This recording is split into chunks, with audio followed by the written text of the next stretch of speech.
ইমান কাজে আসে না কখন, সেটা নিয়ে আজকের আলোচনা। তা আলোচনা করার আগে আমরা একটা হাদিস জেনে আসি।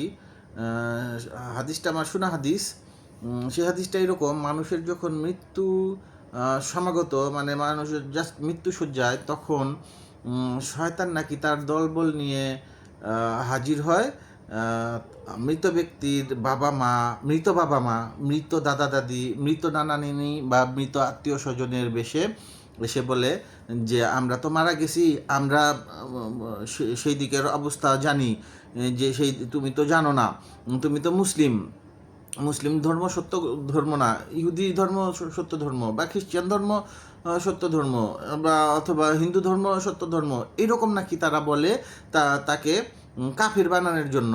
এবং সেই অবস্থায় ইমান ধরে রাখা নাকি কঠিন হয়ে যায়, এবং বেশিরভাগ মানুষই সেই অবস্থায় ইমান হারায় ফেলে। তারা খ্রিস্টান ধর্ম গ্রহণ করে নেয়, ইহুদি ধর্ম গ্রহণ করে নেয়, এবং তারা জাহান্নামে চলে যায়। শয়তানের এটা ষড়যন্ত্র, এরকম একটা হাদিস আছে। এই হাদিস সত্য না মিথ্যা, এটা আমরা কুরআন দ্বারা বিশ্লেষণ করব, এবং আমরা জানবো যে আসলে ইমান কখন কাজে আসে না, সেই বিষয়টা আমরা জানবো। তা আমরা সূরা 40 নম্বর সূরার 82 নম্বর আয়াতটা আমি একটু পড়তে চাই। সেখানে আল্লাহ বলেন যে তোমরা কি আসলে, তোমরা বলতে আল্লাহ পৃথিবী এই আরব কান্ট্রির মানুষদেরকে বুঝিয়েছেন, কারণ কোরআন তখন নাজিল হচ্ছে, তখনকার মানুষদের জন্য এই আয়াতটা, যে তোমরা কি পৃথিবী ভ্রমণ করো নাই, বা আমরাও ইনক্লুডেড এটার ভিতর, যে তোমরা কি পৃথিবী ভ্রমণ করো নাই, পৃথিবীতে কি তোমরা দেখো নাই যে আমি তাদেরকে আগের বহু জনপদগুলোকে ধ্বংস করে দিয়েছি, যারা শক্তিতে কীর্তিতে তোমাদের থেকে অনেক মহান ছিল, কিন্তু তাদের কাজগুলি কোনো কাজে আসে নাই। কেন কাজে আসে নাই? তারা ছিল মানে ইমানদার ছিল না। যেমন ধরেন যে নূহ নবীর কাওম, আল্লাহ তাদেরকে ধ্বংস করে দিলেন। আদ জাতি, সামুদ জাতি, শুয়াইব নবীর কাওম, ফেরাউন সহ, নমরুদ সহ এদেরকে আল্লাহ ধ্বংস করে দিলেন। কেন? যে তাদের উপর নবী রাসূল পাঠানো হয়েছে, তারা নবী রাসূলদেরকে বিশ্বাস করে নাই, তাদেরকে নিয়ে ঠাট্টা বিদ্রুপ করতো, এবং তাদের উপর আল্লাহ শাস্তি নাজিল করেন। তো সেই 40 নম্বর সূরার 84 নম্বর আয়াতে আল্লাহ বলেন যে এরপর এরা যখন আমার শাস্তি প্রত্যক্ষ করলো, মানে শাস্তি আইসা পড়ছে, তারা তো শাস্তির ভয় দেখাইতো যে তোমাদের উপর কিন্তু গজব নাজিল হইব, আল্লাহর কথা মানো, বিশ্বাস করো।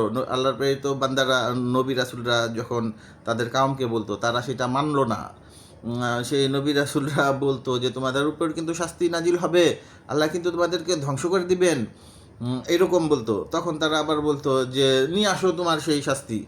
তখন আল্লাহ বলেন 84 নম্বর আয়াতে, 84 নম্বর আয়াতে বললেন, এরপর এরা যখন আমার শাস্তি প্রত্যক্ষ করলো, তখন বলল আমরা এক আল্লাহতেই ঈমান আনলাম, এবং আমরা তার সঙ্গে যাদেরকে শরীক করতাম তাদেরকে প্রত্যাখ্যান করলাম। মানে এই আয়াতে আল্লাহ বলেন যে ওরা যখন শাস্তি প্রত্যক্ষ করলো, যে শাস্তি আইসা পড়ছে, মারা যায় নাই বা মৃত্যু শয্যায় না, জাস্ট শাস্তিটা আসছে, এবং তারা তখনই বুঝে গেছে যে এটা তো ওই যে আল্লাহ রাসূল যেটা বলছিল সেই শাস্তি, এটা তো আইসা গেছে। তখন তারা বললো যে হ্যাঁ, আমরা আল্লাহকে বিশ্বাস করছি, যাদেরকে শরীক করতাম ওদেরকে প্রত্যাখ্যান করলাম। এটা তখনকার কথা। তো 85 নম্বর আয়াতে, সূরা 40-এর 85 নম্বর আয়াতে আল্লাহ বলেন এরা যখন আমার শাস্তি প্রত্যক্ষ করলো, তখন এদের ঈমান তাদের কোনো উপকারে এলো না। আল্লাহর এই বিধান পূর্ব হতেই তার বান্দাদের মধ্যে চলে আসছে, এবং সেই ক্ষেত্রে কাফিররা ক্ষতিগ্রস্ত হয়।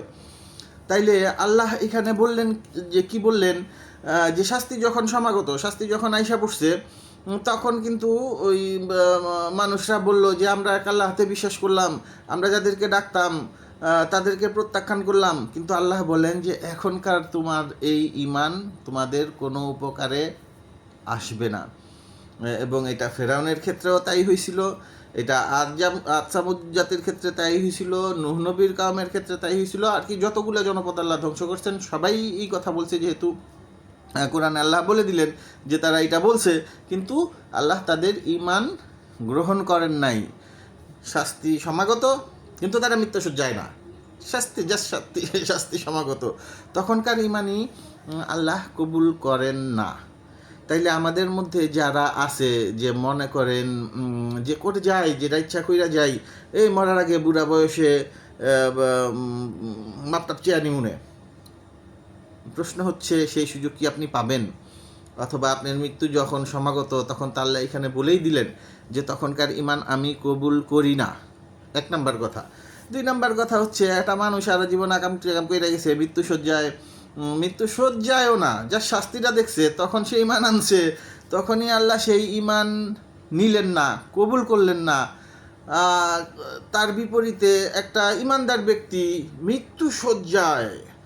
একদম মৃত্যুসজ্জায় কিছুক্ষণের মধ্যে মারা যাবে, তখন শয়তানের দল বলে আইসা তাকে বিপদগামী করলে সেইটা আল্লাহ কবুল করবেন। এটা একটা মিথ্যা কথা, এটা একটা মিথ্যা হাদিস, এটা একটা হাদিস না, এটা মিথ্যা কথা। যে লেখছে, বুখারী সাহিবই হোক, মুসলিম সাহিবই হোক, যে বর্ণনা করছে, যে লেখছে, এটা মিথ্যা কথা। সো আশা করি আপনারা কথাগুলি বুঝবেন। আর মূল কথা হচ্ছে ওই সময়ের আল্লাহর শাস্তি সমাগত হলে বা মৃত্যু উপস্থিত হলে, যখন সে অলরেডি বুঝে গেছে, তখন তার ইমান অথবা তার বেঈমান কোনোটাই আল্লাহর কাছে গৃহীত হয় না, কবুল হয় না। দেখতে থাকুন, কোরআন থেকে জানতে থাকুন, সত্য জানতে থাকুন, আর আমাকে সাপোর্ট করতে থাকুন। সাবস্ক্রাইব করবেন প্লিজ। ধন্যবাদ। সালামুন আলাইকুম।